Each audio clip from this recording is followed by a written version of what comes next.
Hey guys, Chad Trofgerbin here, and today I'm going to do a tutorial on the Bone tool in the new Adobe Flash CS4. Now, the Bone tool basically allows you to animate things effectively and quickly.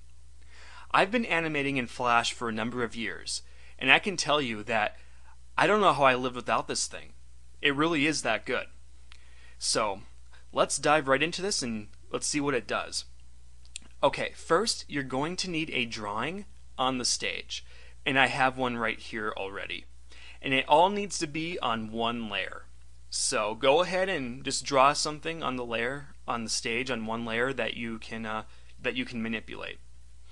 Okay, once you have that, go over to the selection tool located right here and click that, and then come back and then click, drag, and highlight your drawing, and then let go. Sometimes you don't need to do this, but I notice when you have kind of different objects, like I have a shoe here and then I have a leg, that when you do the Bone tool, Flash doesn't seem to recognize everything when you're trying to animate it. So just for safety, I would recommend you highlight what you're about to animate. Okay, now come over to the Bone tool and click that. And now come back, and I'm going to come back to the top of my leg here. And depending on what you drew, you might be doing things differently, depending on what you want to bend and stuff. But I'm going to start at the top of the leg. I'm going to click, hold, and drag, and come down to the knee joint right about here. And I'm going to do it again to go to the foot. So I'm going to click, hold, and drag all the way down to the foot, and let go. And there you go. You see these vertical lines here. And you also see there's a blue box surrounding the leg now. And you'll also notice that we have a new layer down here.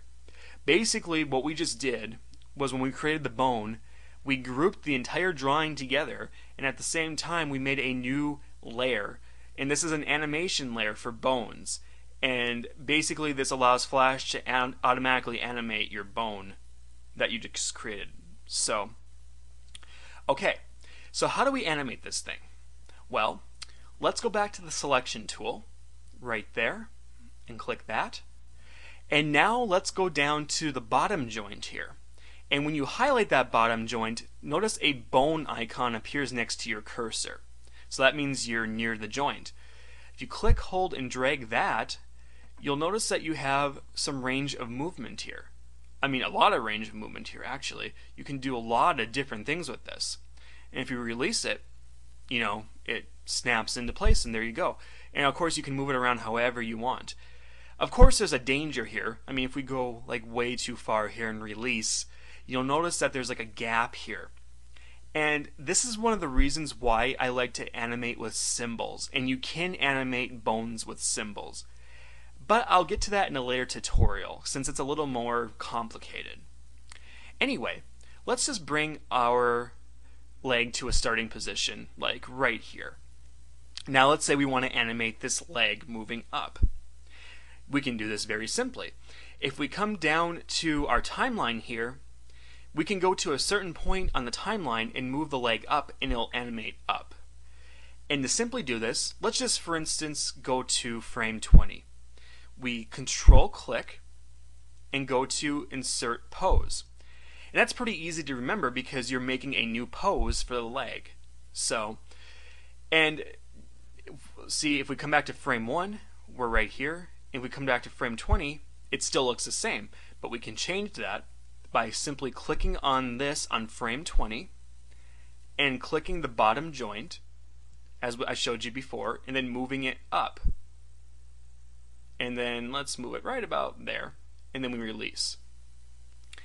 If we go back to frame 1, you'll notice that it's back to the starting position. However, if we hit enter and preview it, all those in between frames were animated within Flash automatically. We don't even have to deal with it. So it's similar to tweening if you have used tweening, but it's different in the fact that it's more automated and it's much more easier to use, in my opinion.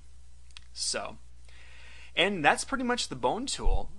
It's really simple to use, it's effective, and as I said, there's a lot more stuff you can do with it, like animating with symbols, and I'll get to that in a later tutorial. Maybe we'll even cover how to do a walking animation effectively with bones and symbols.